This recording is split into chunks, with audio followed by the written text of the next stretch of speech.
Man, I'm really left out. Who knew I'd get a windfall like this, right? A windfall? Something good happened to you? Wait, you haven't noticed yet? Thanks for the $50,000 in appliances. What the heck did you buy to spend $50,000 on appliances? And why are you thanking me? I have no idea what you're talking about. You have that fancy black card, so I thought I'd put it to good use. You know, spend it on someone meaningful like me. How audacious of you. Wait, a black card? Whose card are you talking about? What? You're going to pretend you don't know? The card that was in your wallet. That's not my card, though. My name is Vivian. During high school, I found a part-time job at a company I had always admired. I dedicated myself to that job wholeheartedly. Luckily or not, I didn't have many friends, so while everyone else was out having fun, I was earning some money. Because of that, I had a bit more cash than most high school students. I continued to work there even after starting college. From the beginning, I was motivated to work hard so as not to burden my parents with tuition fees. Though my savings dwindled over time, the sense of accomplishment I felt was exhilarating. Then, as I started to think about full-time employment, an opportunity presented itself. Vivian, you're always so reliable. How about working for us full-time? I was thrilled to get an offer directly from the CEO, and I accepted it without a second thought. I had dreamt of becoming a regular employee at this place ever since I first applied for the part-time position. It was the moment when I took the plunge and applied when I was a high school student, and my earnest efforts paid off. Of course, I responded immediately and went straight to work. Everyone at the company welcomed me warmly, and I felt like I was off to a great start. The company was a well-known fashion brand, even favored by celebrities. But it wasn't the kind of brand that had stores all over the place. Because of that, we had customers coming from all over the country. Upon becoming a full-time employee, I switched from sales to a public relations role at the company headquarters. The job was different and had its challenges, but I persevered with the help of familiar faces. The work was rewarding, and knowing that people had high expectations for me made it easier to give it my all. The brand was trending, and even as a newcomer, my benefits package was comprehensive. I was able to live on my own without any issues, and even paying back my student loans has been smooth sailing. I may not have the time for hobbies right now, but I anticipate having some extra cash for that once I get used to my job. That's why I've decided this is the time to focus on work and save money. I found this approach suits me, and above all, it brings me joy. However, not everything has been going smoothly, especially my relationship with my older sister, Meryl. She has been envious and critical of me since we were kids. What's the rush with all this work? Are you trying to make a fool out of me? My sister, 2 years my senior, never worked a part-time job and relied solely on an allowance from our parents. Unlike me, she had to budget carefully to make her allowance last. I don't want to burden Mom and Dad with college expenses. That's why I'm working. Plus, it's my dream brand. I wanted to take a chance. I'm not making fun of anyone. You're so proud of yourself. Stop showing off by buying all these things. Buy something for me too while you're at it. I'm not buying much, I told you. I'm saving for college. My sister always finds fault in everything and tries to justify herself in some way. Our parents were kind to her, encouraging her to take her time and think about her future. She neither listened to their advice nor made an effort on her own. Why would I work part-time? I'll use Mom and Dad for whatever I can. That's a child's privilege, right? Parents are there to be used. My sister never put in any effort, but would get jealous when I tried to do something. Both our parents and I were appalled by her mindset. Then tragedy struck. Our parents passed away in an unexpected accident. This happened just as I was about to graduate from college.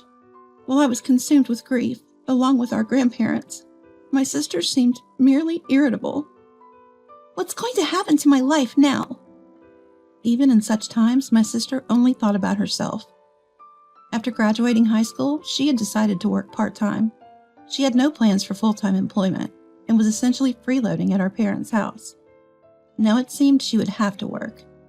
I guess I have to get a job now. That ruins my life plans. With no time to grieve our parents, we began to sort out their belongings. They had some savings, which I decided to give to my noisy sister to keep her quiet. We ended our rental contract on our family home, and I took our sentimental belongings. Like I care about that junk. You're going to throw it out anyway, aren't you? Those items are filled with memories of Mom and Dad. Hungry stomachs aren't filled with memories. Her words left me speechless. I decided to distance myself from her after giving her all the money. However, recently, she began contacting me again. Why don't we hang out as sisters? We've never really done that, have we? There's no need. I'm busy with work. You're so cold-hearted. I'm trying to be a good sister here.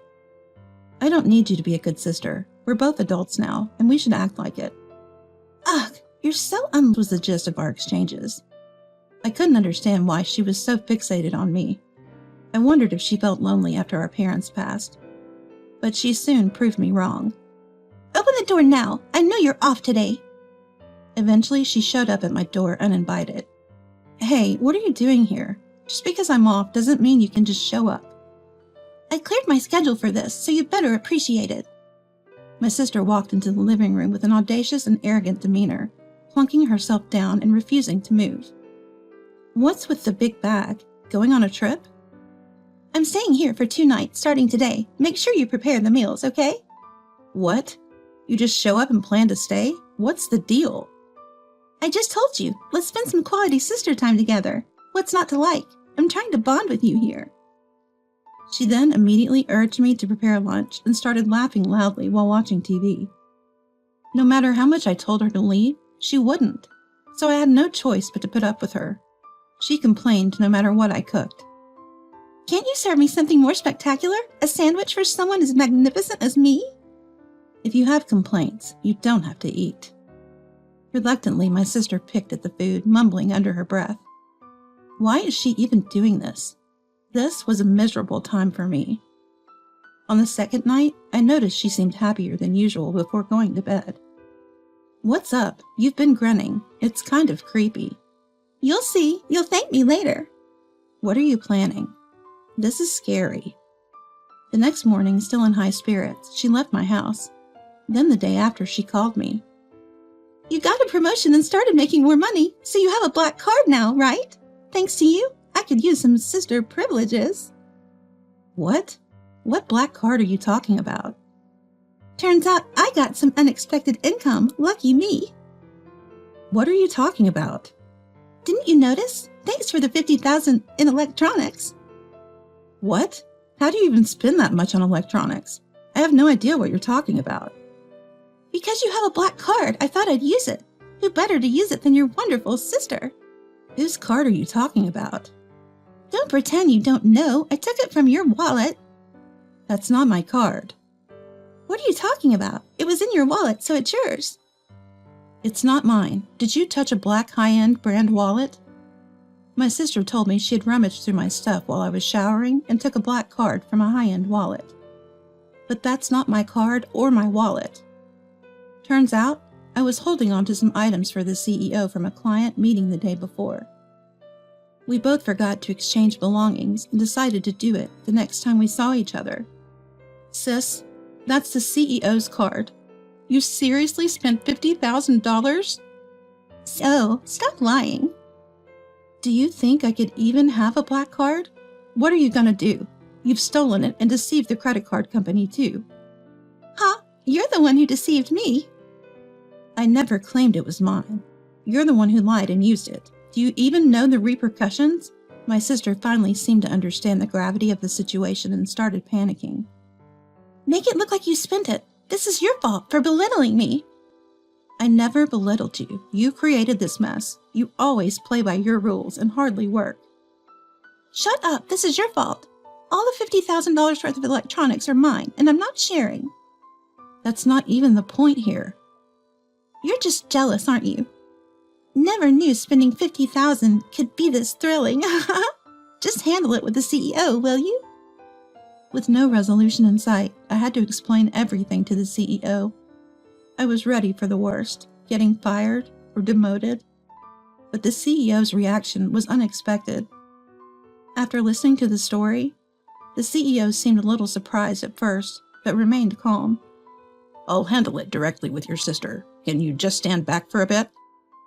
In my own home, it was my family who stirred the pot, so getting fired wouldn't be surprising. But my boss, the CEO, had this mischievous smile as if he had something up his sleeve. I was relieved I wasn't fired, but anxious about what might come next. A few days later, the CEO sent my sister a formal letter, suggesting he might take legal action through a lawyer. I couldn't do anything when she immediately called me flabbergasted. Heartless, isn't he your CEO? Don't you get it? You used someone else's card and caused this mess. I was ready to lose my job, too. You need to sort this out with the CEO.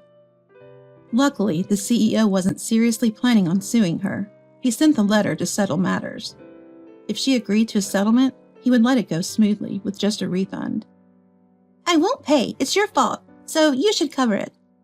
I thought I was using your $50,000, not the CEO's money. You think that excuse will work? Why can't they just dock it from your salary? The CEO wants to talk to you. This has nothing to do with my job. My sister, who seemed not to fully grasp her situation, kept trying to pin the blame on me. As the CEO's deadline approached, she became increasingly anxious. Despite her constant complaints, she seemed to realize there was no way out. She told distant relatives and friends about the situation, gathering the money to refund the CEO, much to my surprise.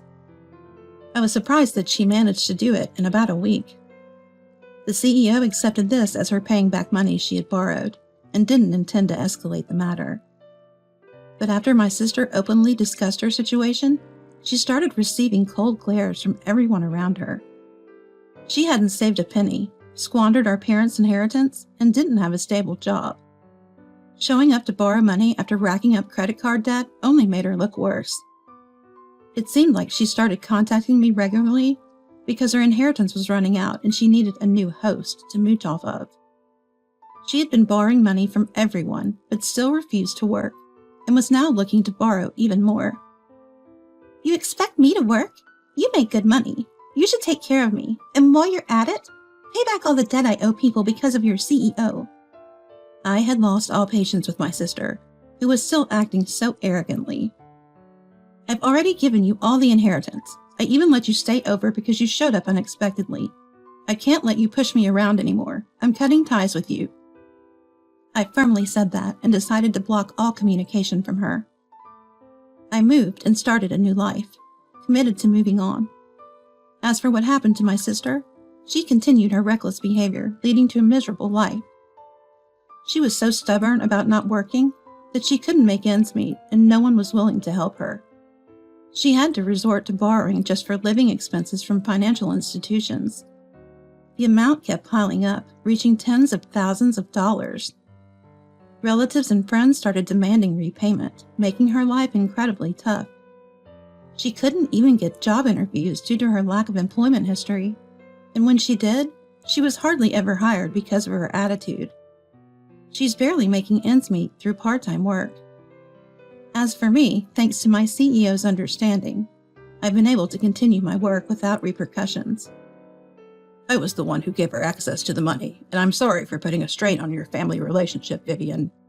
I've always appreciated your hard work, and I wanted to handle this as smoothly as possible. Thanks to my CEO's sentiments, my life has continued on much the same. Though I hope never to face such a situation again, it was an event that made me think my life could have ended.